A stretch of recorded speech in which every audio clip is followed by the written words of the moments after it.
Bismillahirrahmanirrahim. Assalamualaikum warahmatullahi wabarakatuh. Apa kabar ayahanda dan bunda? Alhamdulillah kita masih diberi kesempatan oleh Allah untuk berbagi informasi.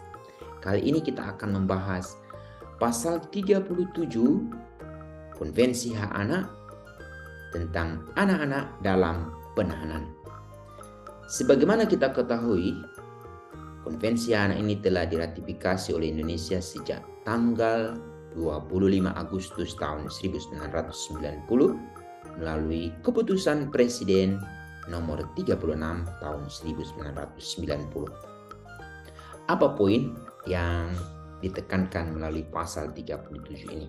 Yaitu anak-anak yang dituduh melanggar hukum tidak boleh dibunuh, disiksa, diperlakukan dengan kejam, dipenjara selamanya atau dipenjara bersama orang dewasa. Sebagaimana kita ketahui juga, Indonesia telah memiliki Undang-Undang Nomor 11 Tahun 2012 tentang Sistem Peradilan Pidana Anak. Anak-anak yang berkonflik dengan hukum ke kantor polisi itu adalah alternatif terakhir. Yang diutamakan adalah penanganan di tingkat masyarakat, di mana kedua orang tua, korban maupun pelaku, lalu keluarga besar dari bagian ayah, dari bagian bunda itu harus bersatu untuk memastikan anak-anak atau keponakan mereka ini terlindungi. Lalu kemudian masyarakat, Pak RT, Pak RW, lalu tokoh adat harus memastikan anak ini jangan sampai mengalami siksaan.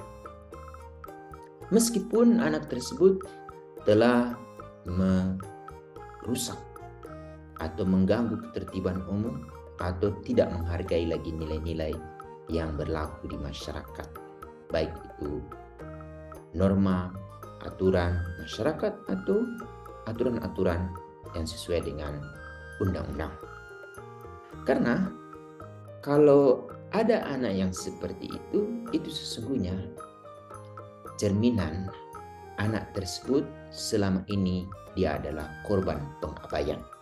Siapa yang mengabaikan anak tersebut? Dia adalah 4 orang yang kami sebutkan tadi. Untuk itu benar-benar mereka harus membentengi anak ini, menjaga anak ini, kemudian dia sadar kembali sebagai manusia sedia kala. Tetapi kalau masyarakat ini tidak mampu lagi menangani untuk mengatasinya, kantor polisi akhirnya akan dipilih. Sebagaimana kita ketahui, berdasarkan Undang-Undang Nomor 11 Tahun 2012 ini, para penyidik itu harus memiliki sertifikat penyidik anak. Begitu juga jaksa sebagai jaksa anak, hakim juga menjadi hakim anak.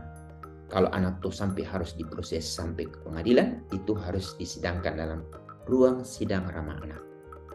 Dan kalau keputusannya harus anak itu ditempatkan di lembaga pemasyarakatan, nama lembaga tersebut sudah khusus juga, yaitu Lembaga Pembinaan Khusus Anak.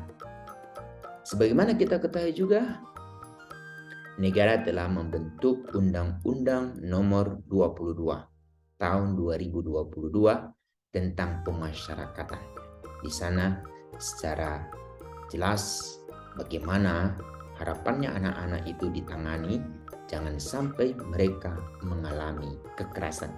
Sebagaimana yang ditekankan oleh pasal 19 Konvensi Anak.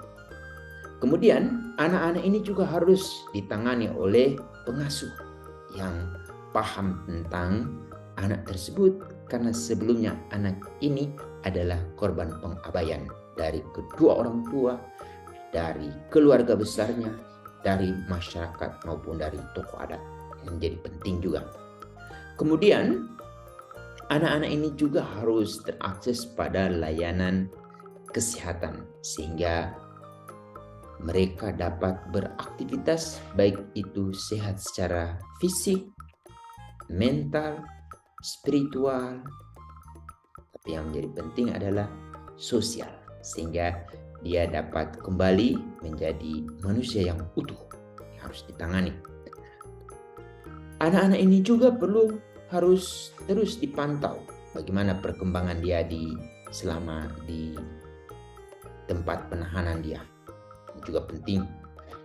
Lalu anak-anak tersebut harus terhindar dari kekerasan seksual, dan kalau boleh jangan sampai dia dilibatkan dalam konflik-konflik yang ada di tempat di mana dia ditahan. Ini juga menjadi penting.